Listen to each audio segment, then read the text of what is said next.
Again, anybody's got small children? What happened? Why did you all disappear? And then you look around for the broken flower pot or something. Why? Or you were in here playing a minute ago. And why? Because we are separated from God. Sin separates us. And so he comes and looks for us. And he said, what happened? And Adam, you and that woman, you gave her to me. And so he says, Eve, what about snake? He was talking to me. Snake didn't have a leg to stand on. He said, all right, boy, we are in a pickle. And so here's what's going to have to be done. You have chosen to go your own way. That separates us. I tell you what I'm going to do. I'm going to make a program. We're going to start over again, whereby we can be rejoined, where you can choose. You chose to go your own way, where you can choose to come back. And so he went out to the edge of the garden, and he created a sacrifice, and he killed a lamb, and he said, what I'm going to do is I'm going to have a perfect lamb come. And the perfect lamb will pay the price for you.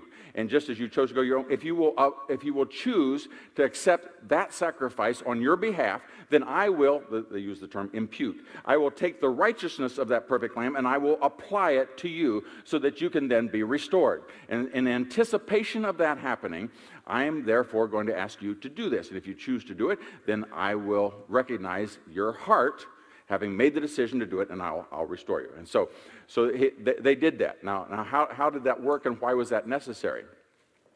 Well, when a person is broken off from spiritual input, the only source of input they have is from the flesh. And the manual describes people in this condition. It says, shall I read it or shall I quote it? I'll read it. I'll quote it, but I'll pretend like I'm reading it. It says, the works of the flesh manifest are these. So, people that are fed only from the flesh, the works of the flesh manifest are these. Adultery, that's misbehavior when you're married. Fornication, that's misbehavior when you're not married. Fornication, wrath, envy, strife, murder, drunkenness. This pretty much describes the place I used to work, actually. What it does is it describes the condition of mankind. If you go out here to the magazine stand and read the cover of the magazines, the cover says, adultery, fornication, wrath. If you tomorrow, wherever your home is, whatever city in America, turn on the television at 10 after 2 tomorrow, I can tell you what's going on. Adultery, fornication, wrath, envy, strife, murder. You go buy a pack of gum at a grocery store. While you're standing there, read the cover of the tabloids, and it will be adultery, fornication, wrath. It is the condition of mankind.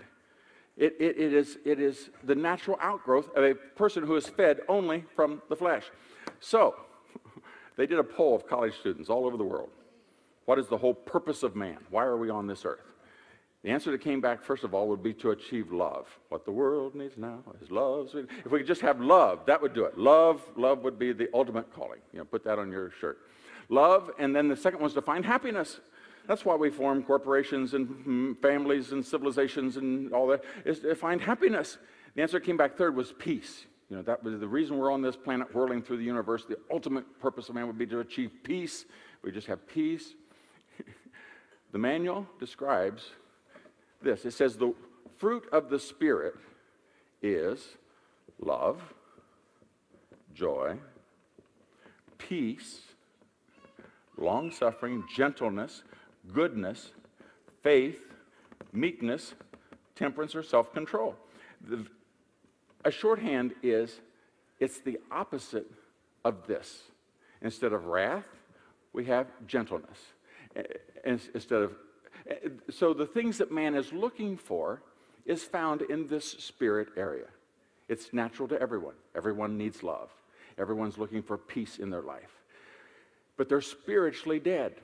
And when a person is spiritually dead, when all they know, it's like the carpenter. When the only thing he has is a hammer, he thinks everything looks like a nail, because that's all he knows.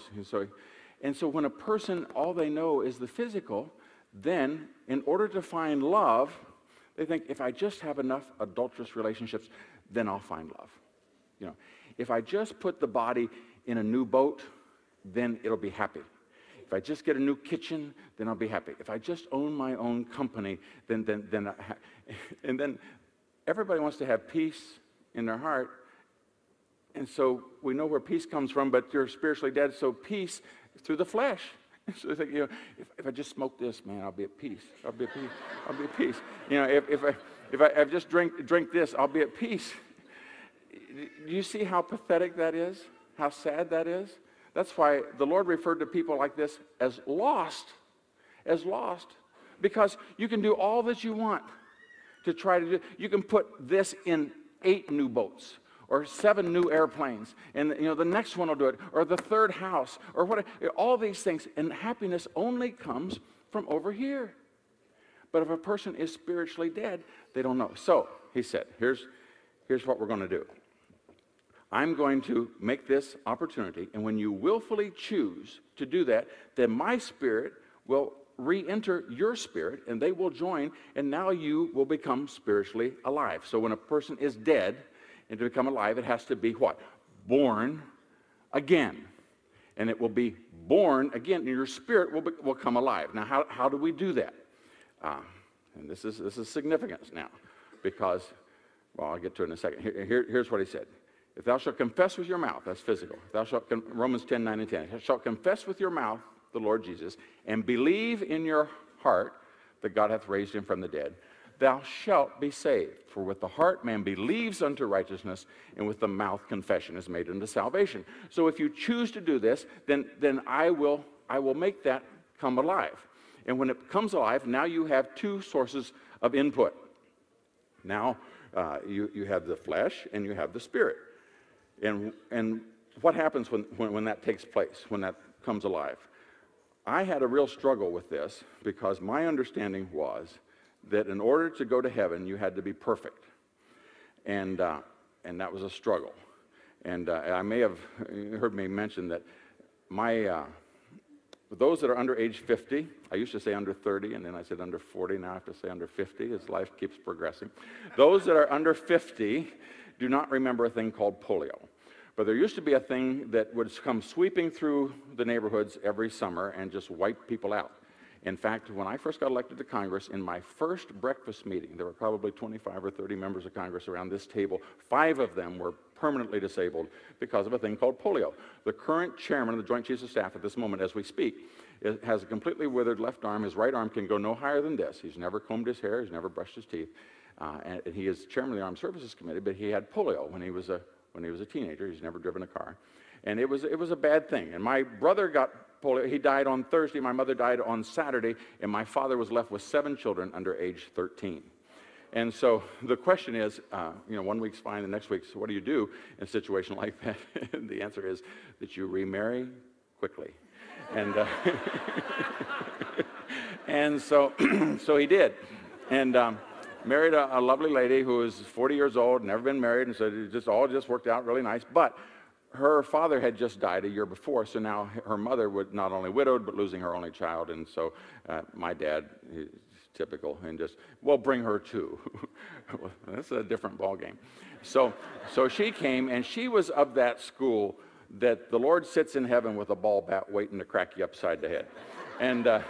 And she would sit with the Bible in her lap, and she'd share this joy with us periodically as we're,